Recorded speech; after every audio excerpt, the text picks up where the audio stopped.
नादिर नीलगिरी वाला हूँ from Gemini properties.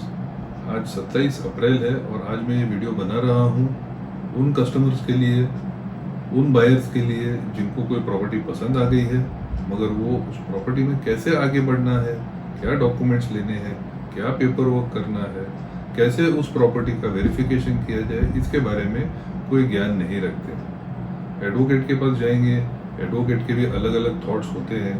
आप बैंक लोन लेंगे, आपके बैंकर भी डेफिनेटली उसको चेक करके लेंगे। अगर उसमें कोई डिस्क्रिपेंसी है तो बैंकर भी आपको बताएंगे।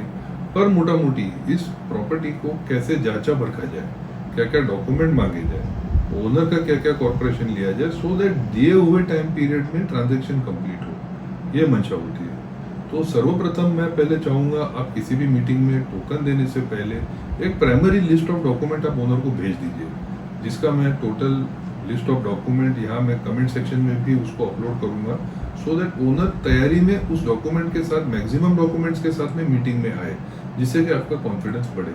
मैं वन बाय वन ये सारे डॉक्यूमेंट्स अभी आपके सामने बताऊंगा, बोलूंगा, उसके बारे में बात करूंगा और आपको ये भी बताऊंगा कि उसमें क्या अनिवार्य है और क्या अनिवार्य नहीं है, कौन से डॉक्यूमेंट मैंडेटरी है और कौन से डॉक्यूमेंट नहीं होंगे तो भी चलेगा, इसके बारे में भी आपको बताया जाएगा। और ओनर का भी लोन होगा प्रॉपर्टी के ऊपर, आप भी लोन लेने वाले हैं, फर्ज कर लीजिए किसी बैंकर से, लीडिंग इंस्टीट्यूशन से, तो वो बैंकर भी क्या क्या डॉक्यूमेंट मांगेगा, वो प्रोसीजर भी कैसे चलेगा, इसके बारे में मैंने पार्ट 2 बनाऊंगा इस वीडियो का। पार्ट 1 के अंदर मैं प्राइमरी डॉक्यूमेंट्स के बारे में ज्यादा डिस्कस करूंगा। तो जैसे कि अभी मेरे पास लिस्ट ऑफ डॉक्यूमेंट है, जिसमें फर्स्ट ऑफ ऑल तो पहले प्रूफ ऑफ ओनरशिप जिसे कहते हैं, registered agreement of builder with stamp duty duly paid, receipt of registration as well as index two, ये साथ में होना जरूरी है।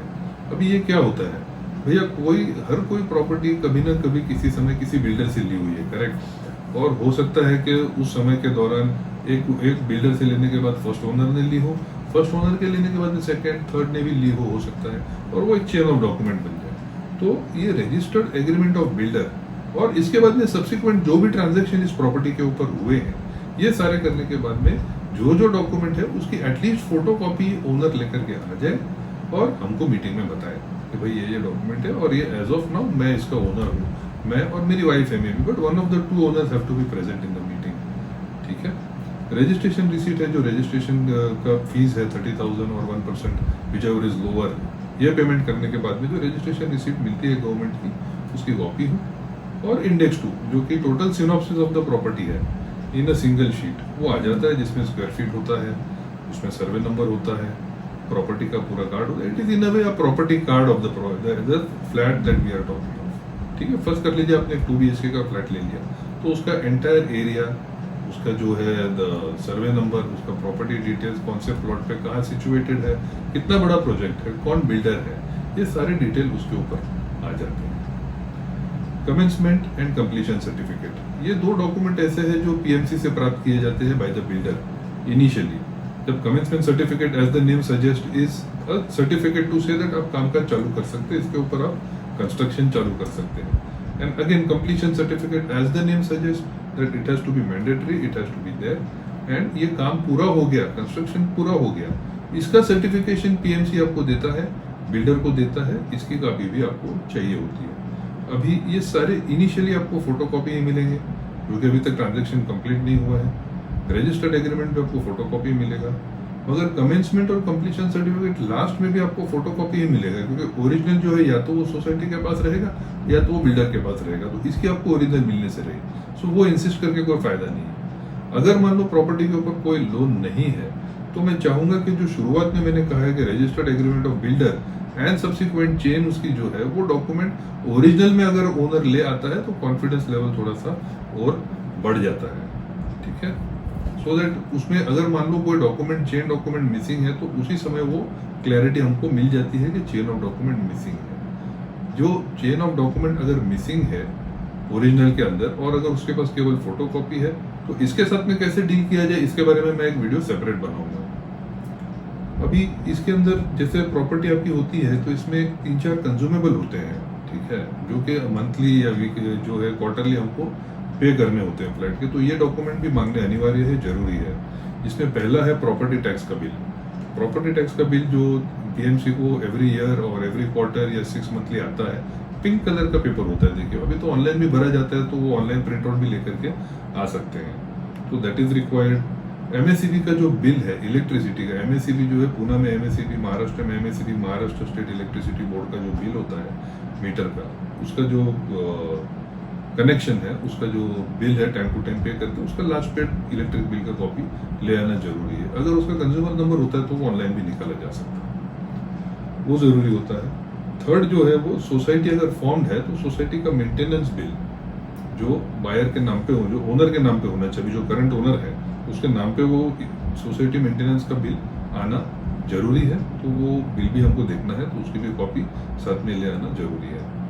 एमएससीबी और प्रॉपर्टी टैक्स भी अभी करंट ओनर के नाम पे होना चाहिए, पर अगर नहीं है तो कोई बात नहीं, अभी करवा के ले ले, उसका जो नेसेसरी फी है वो भर करके अभी भी नाम पे किया जा सकता है सेल एग्रीमेंट सबमिट करने के बाद में, तो दैट डजंट मेक इट अनसेलेबल।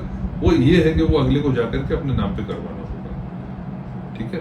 इसके बाद में जो एक बहुत जरूरी पेपर है, एक ब्लूप्रिंट आती है, जंबो ब्लू कलर की प्रिंट आती है, जिसे कहते हैं सैंक्शन प्लान या ब्लूप्रिंट, जो भी आप कह ले, जो बताता है कि इसको प्लान को सैंक्शन करके ये बिल्डिंग का काम किया गया है। ये भी एक इम्पोर्टेंट डॉक्यूमेंट है।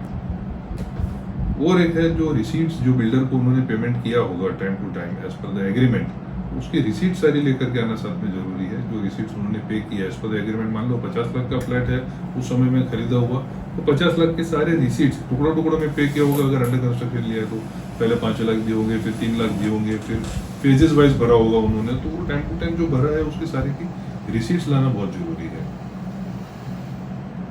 अगर सोसाइटी रजिस्टर्ड है तो सोसाइटी का रजिस्ट्रेशन सर्टिफिकेट साथ में कैरी करना है। शेयर सर्टिफिकेट है, करंट ओनर का नाम पीछे या आगे, अगर मान लो फर्स्ट ओनर है तो केवल आगे ही रहेगा, सब्सिक्वेंट चेन है तो पीछे बैक साइड पे शेयर सर्टिफिकेट के जो है वो चेन ऑफ एंटायर जो ओनरशिप चेंज हुई है टाइम टू टाइम, उसका पूरा लेखा जोखा लिस्ट रहेगा। ULC certificate and NA order.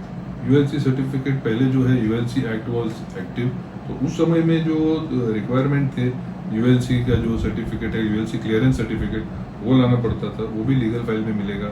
NA order है जो नॉन एग्रीकल्चर ऑर्डर है वो मिलेगा।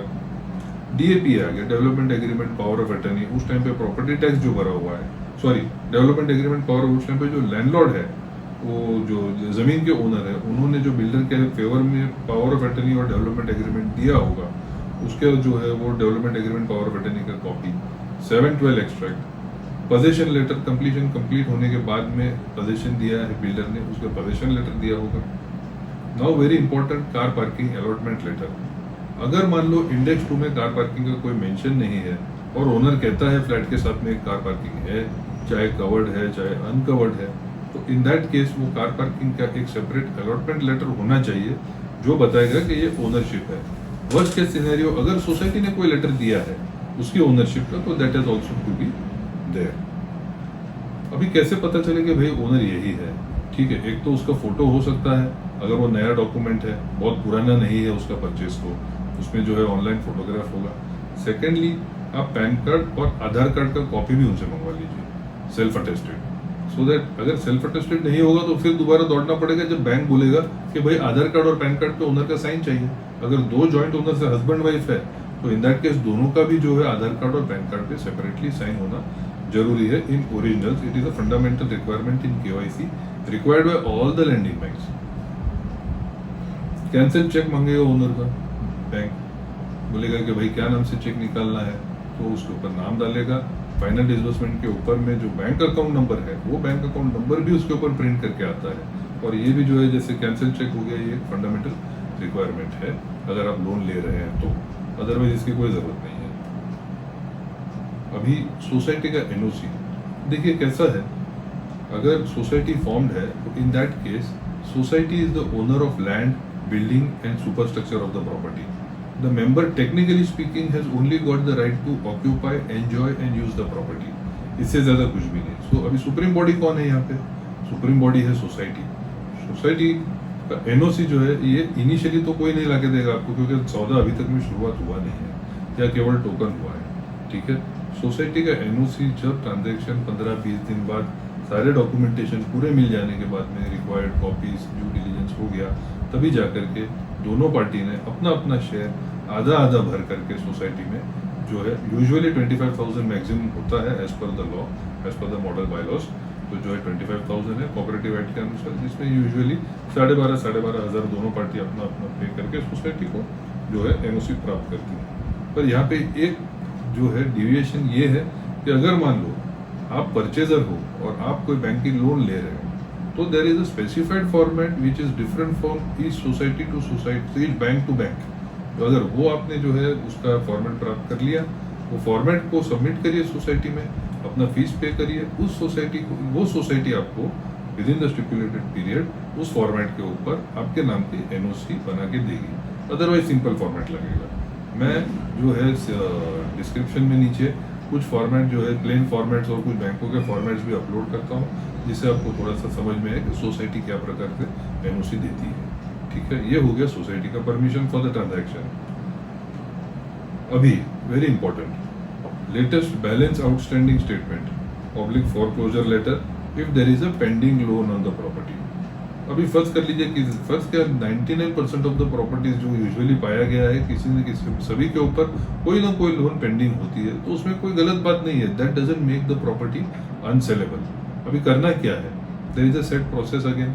आप भी लोन ले रहे हैं, आपकी प्रॉपर्टी पे भी लोन है। कोई कहता है ओनर आपको, भाई देखो कैसा है, आईसीआईसीआई का लोन है मेरी प्रॉपर्टी पे, आप भी आईसीआईसीआई का लोन ले लो और जो है वो लोन आपके प्रॉपर्टी का जो है मेरा लोन आप पे ट्रांसफर हो जाएगा। ये टोटली गलत बात है। लोन ट्रांसफर हो नहीं सकता। ईच टाइम यू गो आपको लोन अपनी एलिजिबिलिटी के क्राइटेरिया के ऊपर मिलता है, एंड ऑफकोर्स प्रॉपर्टी की एलिजिबिलिटी दोनों मिला करके जो एलिजिबिलिटी बनती है उसके ऊपर लोन दिया जाता है। तो अगर मान लो उनका आईसीआईसीआई का लोन चालू है पर आपने भी आईसीआईसीआई का लोन लिया, तब भी आपका loan account number will be separate from the existing prevailing one. The one that is ongoing has to be foreclosed, और आपका जो लोन है वो फ्रेश लोन अकाउंट नंबर के साथ में नए से शुरुआत होगा विद फ्रेश टर्म्स। आप जो लोन एग्रीमेंट साइन करोगे उस लोन एग्रीमेंट के अनुसार आपके लोन के टर्म्स रहेंगे। तो ये टेक ओवर वाला कोई चक्कर नहीं होता है। एक आसानी ये हो जाती है कि डॉक्यूमेंट्स जो है वो बैंक से बाहर नहीं आते, बैंक के अंदर ही रहते हैं, केवल लोन अकाउंट नंबर चेंज हो जाता है। इस वजह से ये जो प्रोसेस डॉक्यूमेंट बैंक से निकलना, वापस आना, फिर दूसरे बैंक को देना थोड़ा सा आसान हो जाता है। अभी coming back to the point, latest balance outstanding statement oblique foreclosure letter if bank loan is prevalent on the property which is correct। तो ये क्या देगा, बैंक जो आपका आउटस्टैंडिंग स्टेटमेंट है ये आपको जो है प्रिंट करके देगा बैंक आईसीआईसीआई, फॉर एग्जांपल कि इसके ऊपर जो है एज ऑन डेट इतना अमाउंट बाकी है। फर्ज कर लीजिए अभी 50 लाख का सौदा है, पर जो है इनकी बैंक लोन पेंडिंग है 25 लाख की। ठीक है, तो वो 25 लाख आपको दे देगा, इसकी मियाद दे देगा आपको, टाइम पीरियड। ये मान लो भाई अप्रैल के 30 तारीख तक या 15 दिन from the date of issue ये जो है वैलिड है लेटर। ठीक है, और उसके बाद में ये वैलिड नहीं रहेगा। इस तरह से आपको लिख करके दे देगा बैंक प्रिंटेड फॉर्मेट के अंदर, अपना रबर स्टैम्प लगा करके देगा। ये आपको समझ में आ गया तो चलो भाई। क्योंकि कोई बैंक ये लेटर देने के लिए 15 डेज लगा देता है, कोई बैंक 2 दिन में भी दे देता है, कोई हाथ के हाथ भी दे देता है। अभी कई लोग क्या करते हैं, उनको समझ में नहीं आता है, they are the first time sellers और फर्स्ट टाइम बायर्स। तो वो सेलर क्या करता है, ला करके एक आपको जो है वो बैंक अकाउंट का स्टेटमेंट दे देगा अपना, प्रीपेमेंट का जो कहते हैं रीपेमेंट जो उन्होंने किया हुआ है टाइम टू टाइम, उसके बाद में जो बैलेंस है। But that is not necessarily correct. There can be multiple loans present on that property at that point in time. तो एक लोन अकाउंट का रीपेमेंट से कोई काम नहीं होने वाला है। तो जो आपको फोरक्लोजर लेटर या जिसे कहा जाए द आउटस्टैंडिंग लेटर जो आपको मिलेगा, उसके अंदर सारे लिंक्ड अकाउंट्स जितने भी लोन के हैं वो मेंशन्ड होंगे। तो आपको इंसिस्ट करना है balance outstanding statement oblique foreclosure letter. ठीक है, रीपेमेंट ट्रैक रिकॉर्ड या बैंक अकाउंट का रिफ्लेक्शन स्टेटमेंट ऑनलाइन ला करके दे देगा, वो आपके काम का नहीं है। वो आगे आपकी बैंक भी एक्सेप्ट नहीं करेगी। Bank will insist, your lending bank will also insist upon a foreclosure letter. ठीक है, ये हो गया। अभी इसके अलावा आपसे एक और चीज, फर्स्ट कर लो आप आईसीआईसीआई से लोन ले रहे हैं तो list of document held by bank in originals. तो ये बताएगा एक बैंक के अंदर प्रोसेस है, क्या क्या डॉक्यूमेंट ओनर के उन्होंने मॉर्गेज किए हैं इन ओरिजिनल्स, उसका एक लेखा जोखा पॉइंट वाइज क्या क्या उनके पास ओरिजिनल में है, रबर स्टैम्प लगा के बाकायदा प्रिस्क्राइब फॉर्मेट में on the bank letter pad आपको मिलेगा। ठीक है, दैट इज ऑल्सो रिक्वायर्ड। तो उसमें क्लियरली आपको समझ में आ जाएगा कि बैंक के पास ओरिजिनल में क्या क्या डॉक्यूमेंट मॉर्गेज्ड है। ठीक है, अभी बैंक ने कोई बैंक ने मान लो डिविएशन भी लिया है कि ओरिजिनल नहीं है और फोटोकॉपी पे भी लोन उसको दे दिया है, तो ये इस पॉइंट पर ये इस समय में आपको क्लियर हो जाएगा। ठीक है,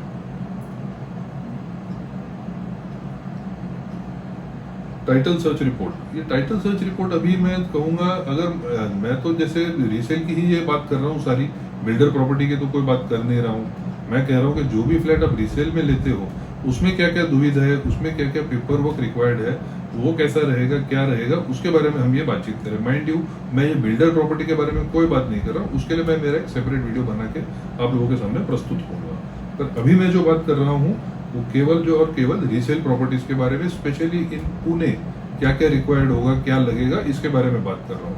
हो सकता है मेरी ये बातचीत जो है या मेरा जो ये जो एक्सपीरियंस है ऑफ ईयर्स में not match with other cities, because मैंने जैसे कहा है कि मैं केवल पुणे में और पीएमसी में ही कार्यरत रहा हूँ, तो मेरा ये जो भी लेखा जोखा या जो भी मैं आपको कंसल्टेंसी या एडवाइस दे रहा हूँ, इसका बाकी के शहरों से कोई सरोकार नहीं है। तो प्लीज इसको उससे टैली मत करिएगा। This is strictly and purely in concern with Pune महानगर पालिका PMC related properties, specially in resale.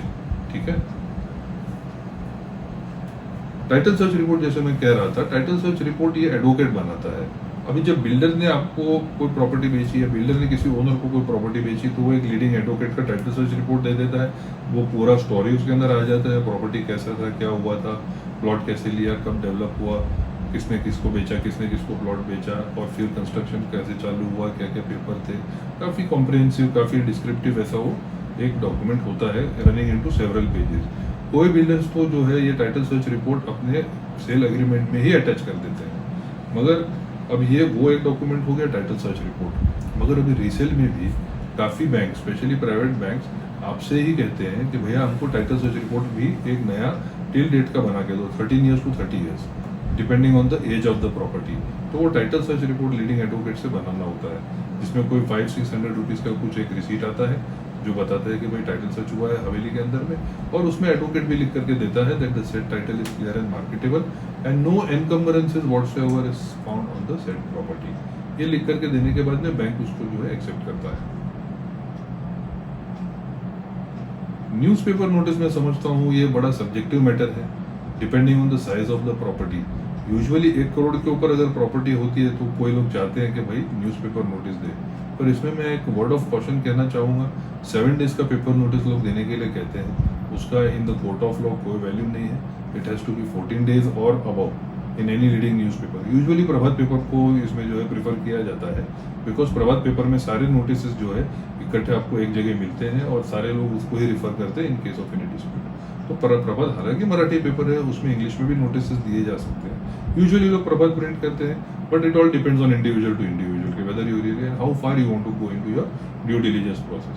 Usually जो है 1 CR के ऊपर प्रॉपर्टी हो गई तो कोई चाहता है पर कि भाई पेपर नोटिस दे दे। पर अभी मैं यहाँ पे ये कह रहा हूँ, टाइटल सर्च रिपोर्ट निकाल लिया आपने, सोसाइटी का एनओसी ले लिया, आपके बैंक ने आपको लोन दे दिया, तब मुझे लगता है थोड़ा सा पेपर नोटिस का जो अनिवार्यता है उसको जो है थोड़ा सा साइडलाइन या उसको दरकिनार भी किया जा सकता है, depending on the owner and your gut feel. ठीक है, निकाल लिया तो nothing like it, paper notice दे दिया तो उससे बढ़िया कोई बात नहीं है, पर ठीक है, कॉस्ट आपकी अमाउंट होती चली जाती है।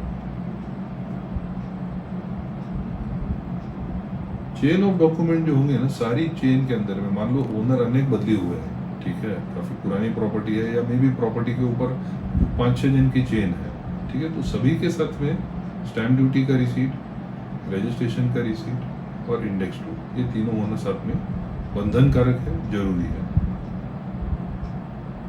अभी क्या होगा, अभी कई लोग आते हैं कहते हैं कि भैया कैसा है, ये मैं और मेरी बीवी ओनर है, मगर कैसा होता है एक बंदा हायर टैक्स स्लैब में है, बीवी जो है वो लेसर टैक्स स्लैब में है, तो कोई चाहता है कि भाई since my wife is under the lesser tax slab तो मेरी वाइफ को जो है ज्यादा पेमेंट दे दिया जाए। तो अभी कई लोग मुझे पूछते हैं नीलगिरी वाले जी ये क्या सही है, ये ठीक है? देखिए कैसा है, अगर प्रीवियस परचेज डॉक्यूमेंट में दोनों की ओनरशिप के बारे में कोई खास स्पेसिफाइड परसेंटेज नहीं लिखा गया है, तो in that case both of them are liable and required to be paid in half and half, 50-50, ठीक है, उसमें कोई डिविएशन नहीं। बट अगर एक मैंडेट लेटर बनाया जाए और एज वेल एज एग्रीमेंट में भी लिखा जाए कि भाई मुझे मेरे हस्बैंड को या हस्बैंड ने कहा मेरी वाइफ को ज़्यादा देकर मुझे इतना और उतना दिया जाए, वेरी क्लियरली मैंडेट लेटर का भी मैं एक नॉर्मल फॉर्मेट में जो है डिस्क्रिप्शन में डाल देता हूँ, सो दैट आपको पता चले कि अगर कोई अनइवन अमाउंट देनी है या कोई कहता है कि भैया सारी अमाउंट मेरी वाइफ को दे दो, मुझे नहीं चाहिए, मैं रजिस्ट्री के लिए आऊँगा, मैं कंसेंट दूंगा, कंसेंट लेटर साइन करूंगा, that is also okay and acceptable. Even your banker will accept, but the mandate letter will have to be executed in that case. अभी जैसे मान लो अभी पार्टी का प्रॉपर्टी, ओनर का प्रॉपर्टी पे ICICI के loan है, मगर अभी आजकल जो है HDFC का रेट ऑफ इंटरेस्ट बहुत कम चल रहा है। तो आप कहोगे भाई मुझे तो 20 साल का इंटरेस्ट भरना है, मैं ये टेम्पररी ईज कि भैया जल्दी जल्दी सौदा हो जाए, इसलिए मैं ये 20 साल एडिशनल इंटरेस्ट का भुगतान मैं नहीं करना चाहता हूँ। तो इन दैट केस आप कहते हो कि भाई मुझे तो HDFC से लोन लेनी है, नो प्रॉब्लम। अभी HDFC जो है मान लो 50 लाख का आपका सौदा है तो 25 लाख की लोन है, 25 लाख जो है ICICI को चुका देगा और 25 लाख ओनर को दे देगा। अगर हस्बैंड वाइफ आधा आधा चाहते हैं तो 12.5 लाख दोनों को दे देगा, ठीक है। तो वैसा कर सकते हैं। तो इन दैट केस बैंक को जब पेमेंट सारा दे देते हैं 25 लाख का, तो बैंक ने ओरिजिनल डॉक्यूमेंट जो उनके पास मॉर्गेज की है, कोई बैंक लगा देता 8 दिन, ICICI यूजुअली 15 वर्किंग डेज ले लेता है पेपर लौटाने के लिए, तो वो 15 दिन ले लिए। 15 दिन में ओरिजिनल डॉक्यूमेंट आ गए, ओरिजिनल डॉक्यूमेंट पे करने के बाद में ओरिजिनल डॉक्यूमेंट आए, ओरिजिनल डॉक्यूमेंट जो है जाकर के HDFC को दे दिया और HDFC ने बचे हुए 25 लाख के 2 चेक आपको दे दिए। तो उस समय में जब ICICI का लोन प्री क्लोज हो जाएगा एज ऑन दैट डेट, तो ICICI एक नो ड्यू सर्टिफिकेट देगा which will be towards the bank loan of the owner which is been cleared। वो जो है इन ओरिजिनल बायर को अपने पास रखना है और फोटोकॉपी चाहे तो ओनर रख सकता है। बायर भी जो है वो एक्चुअली तो HDFC को ही देगा वो particular original document of clearance of loan. एक कॉपी सोसाइटी के बायलॉज की जो है लेकर के रखना जरूरी है, because those are the guidelines which you have to follow subsequently as a member of the society.